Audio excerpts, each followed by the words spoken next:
नमस्कार दोस्तों, current affairs revision for prelim 2020 में आपका स्वागत है। पॉलिटी की रिवीजन का ये हमारा 12वां लेक्चर है। इस वीडियो में हम मई महीने के पॉलिटी से संबंधित करंट अफेयर्स को रिवाइज करेंगे। डिस्कशन का फर्स्ट इंपॉर्टेंट आर्टिकल सामर्थ ई गवर्नेंस प्लेटफॉर्म से संबंधित है। क्या कंटेस्ट है? हाल ही में मिनिस्ट्री ऑफ HRD ने ये ई गवर्नेंस प्लेटफॉर्म लॉन्च किया NIT कुरुक्षेत्र के लिए। ये प्लेटफॉर्म लॉन्च किया गया मिनिस्ट्री ऑफ HRD के द्वारा national mission of education in information and communication technology scheme के अंतर्गत। इस स्कीम के बारे में हम लास्ट में डिस्कस करेंगे। पहले सामर्थ प्लेटफॉर्म के बारे में डिस्कस करते हैं। ये देखो, open standard open source architecture platform है जिसे स्केल किया जा सकता है, यानी दायरा जो है इस प्लेटफॉर्म का वो इंक्रीज किया जा सकता है आसानी से। ये प्लेटफॉर्म मदद करेगा NIT कुरुक्षेत्र की इंफॉर्मेशन को सही ढंग से मैनेज करने में और पूरी इंस्टीट्यूट की जो भी प्रोसेस है, एडमिशन हो या फिर किसी दूसरी एक्टिविटी से संबंधित हो, उन सभी चीज़ों को मैनेज करने में बिल्कुल ऑटोमेटिक ढंग से जो फैकल्टीज़ हैं वो कंटेंट को अपलोड कर सकती हैं इस प्लेटफॉर्म पर। लर्नर कंटेंट को डाउनलोड कर सकते हैं। तो मतलब फैकल्टीज़ और लर्नर्स के बीच भी बेहतर इंटरेक्शन हो सकती है इस प्लेटफॉर्म की सहायता से। इसके अलावा भी ये प्लेटफॉर्म इंस्टीट्यूट कि कई दूसरे मायनों में मदद करेगा, मतलब ओवरऑल प्रोडक्टिविटी इन्हेंस करने की कोशिश करेगा इंस्टीट्यूट की। अब हम national mission of education in information and communication technology scheme के बारे में जान लेते हैं। ये देखो, सेंट्रली स्पॉन्सर्ड स्कीम है। मकसद इस स्कीम का ये है इंफॉर्मेशन कम्युनिकेशन टेक्नोलॉजी का इस्तेमाल करना हायर एजुकेशन में टीचिंग प्रोसेस को और आसान बनाने के लिए और लर्निंग प्रोसेस को आसान बनाने के लिए। मतलब टीचर्स पढ़ाते वक्त इंफॉर्मेशन कम्युनिकेशन टेक्नोलॉजी का इस्तेमाल करें और बच्चे पढ़ते वक्त, लर्न करते वक्त इस टेक्नोलॉजी का इस्तेमाल करें। ये इंश्योर करने के लिए, इस ऑब्जेक्टिव को अचीव करने के लिए स्कीम लॉन्च की गई थी 2009 में। सोचा गया था कि अगर ऐसा होगा, लर्निंग और टीचिंग में इंफॉर्मेशन कम्युनिकेशन टेक्नोलॉजी का इस्तेमाल होगा तो ग्रोस इनरोलमेंट रेशो बढ़ेगा। उस समय देखो 11th 5 ईयर प्लान चल रहा था। 11th 5 ईयर प्लान चला था 2007 से लेकर 2012 के बीच। तो सोचा गया था इस स्कीम की सहायता से 5% ग्रोस इनरोलमेंट रेशो बढ़ेगा हायर एजुकेशन में। चलते हैं आगे। Next article, reservation policy. Supreme court ने रिसेंटली 5 जज बेंच को कॉन्स्टिट्यूट किया था। ये 5 जज बेंच ने इनवैलिड कर दिया है रिजर्वेशन जो कि मिल रहा था शेड्यूल ट्राइब्स को शेड्यूल एरियाज में आंध्र प्रदेश के। हुआ ये था 1986 में आंध्र प्रदेश ने एक गवर्नर ऑर्डर से, ठीक है, ये पास किया था कि शेड्यूल एरिया जितने भी होंगे वहां पे शेड्यूल ट्राइब्स ही टीचर्स बनेंगे। शेड्यूल ट्राइब्स से जो बिलोंग करते हैं वो लोग ही टीचर्स बनेंगे। जी हाँ, इसका मतलब दूसरे कोई और, यानी शेड्यूल कास्ट या जनरल या इनफैक्ट ओबीसी, इन लोग को रिजर्वेशन नहीं प्रोवाइड किया जाएगा। रीजन बहुत सारे थे, जैसा कि एक रीजन मैं बताता हूं आपको, एब्सेंटिज्म। अगर जनरल कैटेगरी वालों को यहाँ पे टीचिंग की जॉब मिल रही है तो वो लोग जाते नहीं थे, पढ़ाते नहीं थे शेड्यूल एरियाज में। यही कारण की वजह से गवर्नर ने 1986 में अपनी पावर एक्सरसाइज की थी under 5th schedule. 5th schedule ये बता रहा है कि अगरचे के गवर्नर चाह रहे हैं कि कुछ लॉ पास करना है, कुछ लॉ इम्प्लाइड करना है शेड्यूल एरियाज में, ये स्पेशल प्रोविजंस है शेड्यूल 5 के अंदर कि ये कर सकते हैं, गवर्नर कर सकते हैं। यही पावर को एक्सरसाइज करते हुए गवर्नर ने 100% रिजर्वेशन दे दिया था शेड्यूल ट्राइब्स को कि टीचिंग के जॉब के लिए आप लोग होंगे 100%। लेकिन इसके बाद में 1998 में एक केस चलता है और ये केस में कोर्ट ने इसको इनवैलिड करार दे दिया था, इनवैलिड कर दिया था।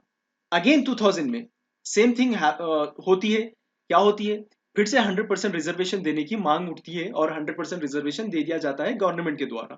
ऑब्वियसली 1986 मतलब वो पीरियड की बात कर रहा हूं मैं जब तेलंगाना स्टेट और आंध्र प्रदेश दो एक साथ थे। ठीक है, हमें तो मालूम है तेलंगाना स्टेट का तो जन्म हुआ था 2 जून 2014 को। यानी ये सेम चीज आंध्र प्रदेश के अलावा तेलंगाना स्टेट में भी लागू कर दी गई थी, 100% रिजर्वेशन शेड्यूल एरियाज में शेड्यूल ट्राइब्स को। 2000 में फिर से ये चीज हुई थी। 2000 में फिर से शेड्यूल ट्राइब्स के कैंडिडेट्स जो थे इनको 100% रिजर्वेशन दे दिया गया था, जिनमें से 33% सीट्स सिर्फ वुमेन को रिजर्व कर दी गई थी। यही चीज के चलते चलते ये केस बहुत आगे तक पहुंचा और सुप्रीम कोर्ट ने रिसेंटली कहा कि ये 100% रिजर्वेशन कहाँ से लाए हो भाई, एक बार तो हमने रद्द कर दिया था, फिर दूसरी वक्त फिर से रिजर्वेशन दे रहे हैं। ये देखिए आप जो पावर एक्सरसाइज कर रहे हैं, लेट इट बी गवर्नर, तो ये क्या होगा, ये वायलेट करेगा आर्टिकल 14 को, जो कि है इक्वालिटी बिफोर लॉ। अगर सब इक्वालिटी की बात कर रहे हैं आप, तो 100% एक ही तबके के लोगों को किस तरह से रिजर्वेशन दे सकते हैं आप। Fifth 15th article 15th article ये कह रहा है कि डिस्क्रिमिनेशन अगेंस्ट सिटीजन्स, ये तो डिस्क्रिमिनेशन हो गया। एसटीज के बारे में सोच रहे हैं आप, कहाँ गए एससीस, कहाँ गए ओबीसीस, कहाँ गए जनरल कैटेगरी वाले लोग। और ये इक्वल अपॉर्चुनिटी के लिए भी वायलेट कर रहा है ये 16 आर्टिकल। तो आर्टिकल 14, आर्टिकल 15, आर्टिकल 16 ये वायलेट कर रहा है, ये सुप्रीम कोर्ट ने कहा था रिसेंटली। तो पॉइंट ये है कि गवर्नमेंट ने या गवर्नर ने ये इस तरह का कदम क्यों उठाया। जैसा कि मैंने अभी बताया आपको, एब्सेंटिज्म थे, जो कि जनरल कैटेगरी वाले या दूसरे कैटेगरी वाले लोग वहां जाके पढ़ा नहीं दे रहे थे।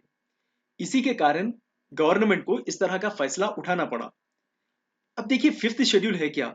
मैं दो शेड्यूल्स की बात करूंगा मैं यहाँ पे, फिर बाद में पॉइंट पे आऊंगा।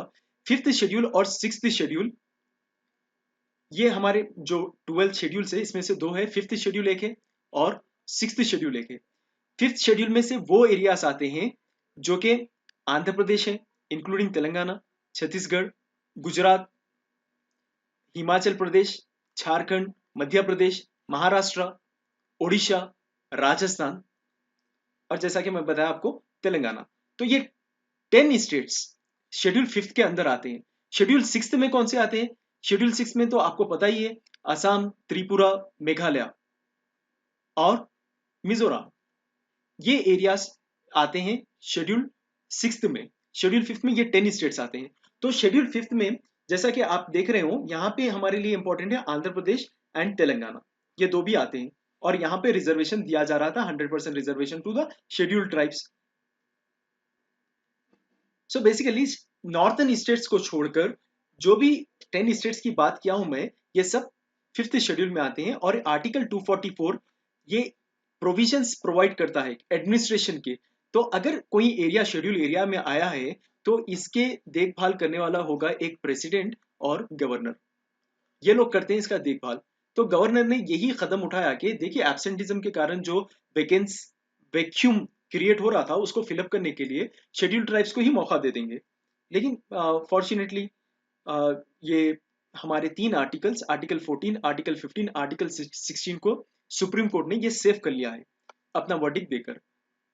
Schedule areas in a state notified by the president, ठीक है। आपको क्वेश्चन इस तरह से आ सकता है कि स्टेटमेंट 1 स्टेटमेंट 2 होगा, ये नोटिफाई कौन करते हैं? रिमेंबर, नोटिफाई करते हैं प्रेसिडेंट, गवर्नर नहीं। शेड्यूल एरियाज यहाँ पे फिफ्थ भी होगा और सिक्स्थ भी होगा। फिफ्थ शेड्यूल में और सिक्स्थ शेड्यूल में जो भी एरियाज आ रहे हैं वो होंगे शेड्यूल्ड एरियाज। ये नोटिफाई कौन करते हैं? प्रेसिडेंट करते हैं। हाँ, लेकिन चांस ये है कि गवर्नर होंगे, गवर्नर से बात किया जाएगा और फिर बाद में इसको नोटिफाई कर देंगे। और यहाँ पे गवर्नर जो है अकाउंटेबल होंगे प्रेसिडेंट को। यानी प्रेसिडेंट जब भी बोलेंगे कि रिपोर्ट बताइए मुझे कि एनुअली क्या डेवलपमेंट हो रहा है, किस तरह की प्रोग्रेस हो रही है ये शेड्यूल एरियाज में, इसके बारे में सब चिट्ठा जो भी है वो मुझे बताइए। तो ये गवर्नर रिपोर्ट सबमिट करेंगे प्रेसिडेंट को। और जो भी स्टेट जहां पे शेड्यूल एरियाज होगा, वहां पे ट्राइबल एडवाइजरी काउंसिल होगी, जिनके मेंबर्स होंगे 20। ठीक है, इस तरह का स्टेटमेंट में क्वेश्चन आ सकता है, क्योंकि आजकल रिजर्वेशन की बारे में बार बार आर्टिकल्स आ रहे हैं। तो ट्राइबल एडवाइजरी काउंसिल में 20 मेंबर्स होंगे, जो कि शेड्यूल एरियाज जहां भी होंगी वहां पे ये बनाई जाएगी ट्राइबल एडवाइजरी काउंसिल। हाँ, इसमें से 20 में से 3/4 जो मेंबर होते हैं वो रिप्रेजेंटेटिव्स होते हैं शेड्यूल ट्राइब्स के। कहाँ पे? स्टेट लेजिस्लेटिव असेंबली में। तो मैं एक बार फिर से रिपीट कर देता हूँ। देखिए जो भी शेड्यूल एरियाज होंगे वहां पे ट्राइबल एडवाइजरी काउंसिल होगी, जिनके मेंबर्स होंगे 20। और ये 20 में से 3/4 मेंबर्स रिप्रेजेंट करेंगे शेड्यूल ट्राइब्स को स्टेट लेजिस्लेटिव असेंबली में। Governor is empowered to direct that any particular law of parliament and state assembly is either not applicable or can be applied with certain modification exception to the schedule areas। जो भी law बन रहे हैं parliament में या state assembly में governor को इतनी पावर मिलती है कि ये अप्लाई करना है शेड्यूल एरियाज में, या अप्लाई करते हुए रुकाना है, या मॉडिफाई करना है ये लॉ को। इस तरह की पावर मिलती है गवर्नर को कि इसमें अगर कोई मॉडिफिकेशन करना है शेड्यूल एरिया से रिलेटेड, वो कर सकते हैं आप। तो क्वेश्चन इस तरह से आएगा कि क्या खाली पार्लियामेंट के लॉज को मॉडिफाई कर सकते हैं गवर्नर, या खाली स्टेट असेंबली के लॉ को मॉडिफाई करते हैं? मैं यहाँ पे बता दूं आपको, पार्लियामेंट के लॉज को भी और स्टेट असेंबली के लॉज को भी मॉडिफाई कर सकते हैं governor. Constitutional provisions regarding reservation, reservation की बात कहां की गई है और इसका कॉन्स्टिट्यूशनल प्रोविजंस क्या क्या है देख लेंगे हम। पहले तो आर्टिकल 15 क्लाउज 4 देखना आप। ये आर्टिकल प्रोवाइड करता है स्टेट को कि अगर आप चाहते हो कि स्पेशल प्रोविजंस होना है, किसके लिए? वो लोग जो कि सोशली और एजुकेशनली बैकवर्ड हो गए, ये सिटीजन्स को आप स्पेशल प्रोविजंस दे सकते हैं। शेड्यूल्ड कास्ट में अगर शेड्यूल्ड ट्राइब्स में इनका रिलेशन है, तो अगर ये लोग शेड्यूल्ड कास्ट या शेड्यूल्ड ट्राइब्स में आ रहे हैं और सोशली और एजुकेशनली बैकवर्ड होंगे, तो आप इनको रिजर्वेशन दे सकते हो। और ये आर्टिकल को और ज्यादा एक्सटेंड कर दिया था, यानी ये आर्टिकल का दायरा और ज्यादा बढ़ा दिया गया था 2006 में। 2006 में ये जो लोग हैं सोशली और एजुकेशनली बैकवर्ड हैं, या शेड्यूल कास्ट या शेड्यूल ट्राइब से संबंध रखते हैं, इन लोगों को एडमिशन दिए जाएंगे एजुकेशनल इंस्टीट्यूट्स में। ये बताया गया था 93 अमेंडमेंट एक्ट के द्वारा 2006 में जो पास हुआ था। लेकिन यहाँ पे देखिए, माइनॉरिटी एजुकेशनल इंस्टीट्यूशन एक्सेप्शन है, और जो भी एक्सेप्शन होता है वो क्वेश्चन होता है mostly. Next article, article 16 clause 4, ये भी रिजर्वेशन के बारे में बात कर रहा है। ये क्या बात, यहाँ पे भी वही बात की जा रही है कि जो भी बैकवर्ड क्लास होंगे, जो भी सिटीजन्स बैकवर्ड क्लास की कैटेगरी में आते हैं, उन लोगों को एक प्रोविजन दिया जाएगा स्टेट के द्वारा कि इनके सीट्स, इनके अपॉइंटमेंट्स या इनके पोस्ट रिजर्व कर दिए जाएंगे, which in the opinion of the state is not adequately represented in the services under the state। ठीक है, तो इन लोगों को सीट्स मिलेंगे स्टेट के ओपिनियन में, जो भी बैकवर्ड क्लासेस होंगे उन लोगों को। नेक्स्ट है हमारा article 46। Article 46 states that state shall promote with special care the educational and economic interest of the weaker section। ठीक है, 46 में भी यही बात की जा रही है कि वो लोग जो एजुकेशनली और इकोनॉमिकली बैकवर्ड है या वीक है या वल्नरेबल है, इन लोगों को स्पेशल केयर किया जाएगा। इन पर्टिकुलर शेड्यूल कास्ट और शेड्यूल ट्राइब्स के बारे में बात की गई थी। जनरली तो एजुकेशनली बैकवर्ड और इकोनॉमिकली बैकवर्ड सिटीजन्स की बात की गई थी, और इन पर्टिकुलर शेड्यूल कास्ट और शेड्यूल ट्राइब्स की बात की गई थी कि स्टेट की जिम्मेदारी होगी ये कि स्टेट है ना प्रोटेक्ट किए करेगा ये सब सिटीजन्स को against social injustice and all form of exploitations. इसके अलावा भी थोड़े रिजर्वेशन की बात की गई है आर्टिकल 243D। ये बेसिकली लोकल गवर्नमेंट से रिलेशन में आती है, लोकल गवर्नमेंट के, जैसे कि पंचायत राज है, म्यूनसिपालिटी से, कॉर्पोरेटिव सोसाइटी से, ये होता है। आर्टिकल 243D कहती है कि रिजर्वेशन मिलेगा एससीज को और एसटीज को इन एवरी पंचायत। और आर्टिकल 243T ये भी रिजर्वेशन प्रोवाइड करती है एससीज एसटीज को म्यूनसिपैलिटीज में। ठीक है, आर्टिकल 243D पंचायत में रिजर्वेशन प्रोवाइड करती है एससी एसटीज को, और आर्टिकल 243T एससी एसटीज को रिजर्वेशन प्रोवाइड करती है म्यूनसिपैलिटीज में। एंड आर्टिकल 330 क्या कह रहा है? आर्टिकल 330 भी रिजर्वेशन प्रोवाइड कर रहा है लोकसभा में शेड्यूल कास्ट और शेड्यूल ट्राइब्स को। आर्टिकल 332 भी रिजर्वेशन प्रोवाइड कर रहा है शेड्यूल कास्ट और शेड्यूल ट्राइब्स को असेंबलीज में, स्टेट असेंबलीज में। तो ये सारी बात हो गई है रिजर्वेशन पॉलिसीज की। तो बहरहाल जितने भी आर्टिकल्स दिए गए हैं, जितने भी कॉन्स्टिट्यूशन ऑफ इंडिया में समाधान दिए गए हैं कि ये जगह पे आप लोगों को रिजर्वेशन होगा, ये अगेन 50% का दायरा है ना क्रॉस नहीं करना चाहिए। अगेन अगर ये होता है तो सुप्रीम कोर्ट फिर से एक्टिव होगी और फिर से ये इसमें स्क्रूटिनिटी लगाएगी कि इसकी छानबीन की जाएगी कि 50% से ज्यादा बढ़ गया क्यों।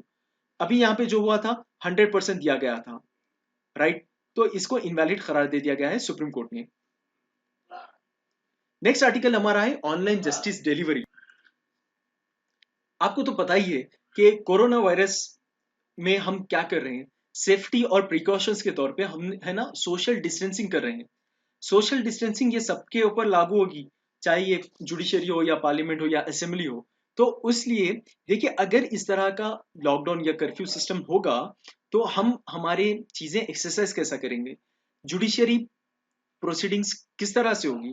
पार्लियामेंट में डिबेट्स किस तरह से होगी? पार्लियामेंट में लॉ किस तरह से पास किया जाएगा? मेन क्वेश्चन ये है हमारा। तो अब इसके चलते चलते, कोरोना वायरस पैंडेमिक के चलते चलते, सुप्रीम कोर्ट ने ये डिसाइड किया है कि हम अपने आप को रोक नहीं सकेंगे, कि हमारा काम ही है कि जस्टिस डिलीवरी करना, हम उसमें पॉज नहीं ला सकते। तो क्या करेंगे? सॉल्यूशन ये प्रोवाइड किया है सुप्रीम कोर्ट ने, जितने भी कोर्ट्स होंगे, जो भी कोर्ट्स होंगे, let it be high court और सेशन कोर्ट, ये सब वीडियो कॉन्फ्रेंसिंग के द्वारा अपनी जुडिशियल प्रोसीडिंग्स करेंगे। क्यों? क्योंकि कॉन्ग्रीगेशन, जो लॉयर्स मिलते हैं कोर्ट में आने के लिए, पब्लिक होती है या ट्रांसपोर्टेशन में पब्लिक होती है, ये क्या होगा? कॉन्ग्रीगेशन होगा, सोशल डिस्टेंसिंग का वायलेशन होगा।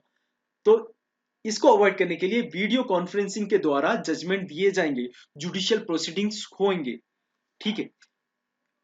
इसके अलावा जो न्यूज में और बताया गया है, वो देखिए, सुप्रीम कोर्ट ने इन्वोक किया है ये power under article 142 of the constitution to validate all proceedings through video conferencing। Article 142 क्या है? Article 142 of the constitution supreme court को ये इजाजत देता है, ये पावर प्रोवाइड करता है कि अपने ऑर्डर को पास कर सकते हैं आप, अगरचे के आपको जस्टिस देना है और पेंडिंग वर्क नहीं लाना है, तो आप अपने किसी भी ऑर्डर को पास कर सकते हैं। ये कोर्ट के फेवर में होगा, सिटीजन्स ऑफ इंडिया के फेवर में। तो जस्ट आप है ना आर्टिकल याद रखें, अंडर आर्टिकल 142 सुप्रीम कोर्ट को यह पावर मिली है कि वीडियो कॉन्फ्रेंसिंग के द्वारा जुडिशियल प्रोसीडिंग कर सकते हैं। Kerala high court also conducted court proceedings through video conferencing and also live streamed the proceedings। ठीक है, सिर्फ वीडियो कॉन्फ्रेंसिंग में अपने जजमेंट नहीं दिए ये केरला हाईकोर्ट वाले, इनफैक्ट अपनी जो वीडियो कॉन्फ्रेंसिंग थी उसको लाइव स्ट्रीम कर दिया था केरला ने। और वेरियस स्टेप्स ली गई थी पास्ट में ऑनलाइन डिलीवरी ऑफ जस्टिस को इंश्योर करने के लिए, जैसा कि ई कोर्ट्स की सहायता से। E court missions mode project of department of justice, ministry of law and justice, government of India for the district court across the country. ठीक है, ई कोर्ट्स को इस्टेब्लिश किया गया था ministry of law and justice के द्वारा, government of India के द्वारा। किस लिए? डिस्ट्रिक्ट कोर्ट्स में, डिस्ट्रिक्ट में किस तरह से हम जाके डिलीवरी दे सकते हैं, तो इसलिए ई कोर्ट्स यानी इलेक्ट्रॉनिक कोर्ट्स का इस्टेब्लिशमेंट हुआ था। Similarly providing video conferencing facilities for 488 courts complexes and 342 jails. Alright,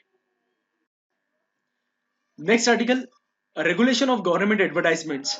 supreme court ने गाइडलाइंस जारी किए थे कि जितने भी गवर्नमेंट के एडवर्टाइजमेंट्स होंगे इनके कंटेंट को रेगुलेट करने के लिए। तो इसी वजह से इसको रेस्पॉन्ड करते हुए थोड़े स्टेट्स ने हमारे ministry of information and broadcasting को लेटर्स लिखे हैं, जहां पे ये कह रहे हैं कि कॉन्स्टिट्यूट करना जरूरी होगा कमिटीज। कमिटीज कॉन्स्टिट्यूट करना इसलिए जरूरी होगा अगरचे कि हम सुप्रीम कोर्ट के गाइडलाइंस को इफेक्टिव वे में इंप्लीमेंट करवाना चाह रहे हैं।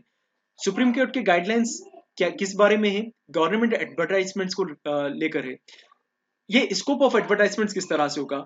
ये तो बहुत होगा, जैसा कि रिटर्न भी होगा या ऑडियो होंगे, और जो क्रिएटिव विजुअल्स, वीडियो, मल्टीमीडिया होगा, ये सब आते हैं गवर्नमेंट एडवर्टाइजमेंट्स में, जो कि प्रिंट में, इलेक्ट्रॉनिक या आउटडोर और डिजिटल मीडिया में इस्तेमाल किया जाता है। ये एडवर्टाइजमेंट्स का इस तरह से ब्रॉडकास्ट किए जाते हैं। ये इंक्लूड नहीं करेगा क्लासिफाइड एडवर्टाइजमेंट, ये याद रखें आप सिर्फ। तो ये आखिर गाइडलाइंस है क्या? 5 guidelining principles, guiding principles of content in advertisements ये है कि पहला, रिलेटेड टू गवर्नमेंट रेस्पॉन्सिबिलिटीज। लेकिन ये पहले समझने से पहले आप ये समझिए कि should not be directed eight promoting political party interest. अगरचे कि रूलिंग पार्टी हो, तो ये है ना अपने लोगोस को, अपने रूलिंग पार्टी के सिंबल्स को ये एडवर्टाइज नहीं कर सकती है। इनके एडवर्टाइजमेंट्स गवर्नमेंट रेस्पॉन्सिबिलिटीज के द्वारा किए जाएंगे, और ये प्रेजेंट करेगा ऑब्जेक्टिव मैनर में, यानी पूरे ढंग के साथ, जैसा कि ऑब्जेक्टिव होना है, फेयर होना है, एक्सेसिबल मैनर में होना है। और ये जितनी भी बात की जाएगी एडवर्टाइजमेंट्स में, ये सिटीजन्स के राइट्स के लिए होगी, सिटीजन्स के एंटाइटलमेंट्स के लिए होगी, गवर्नमेंट के कॉन्स्टिट्यूशनल एंड लीगल ऑब्लिगेशंस के लिए होगी, ना कि पॉलिटिकल इंटरेस्ट के लिए होगी।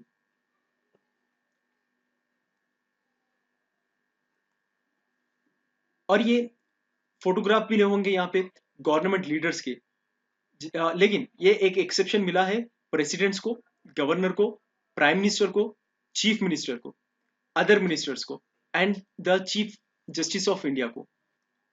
गवर्नमेंट लीडर्स की एडवर्टाइजमेंट नहीं होगी, लोगों के फोटोग्राफ्स नहीं आएंगे। कॉस्ट इफेक्टिव ऑफ एडवर्टाइजमेंट जो होगा एक ऑप्टिमम ढंग से होगा, जो कि पब्लिक फंड यूज किया जाएगा।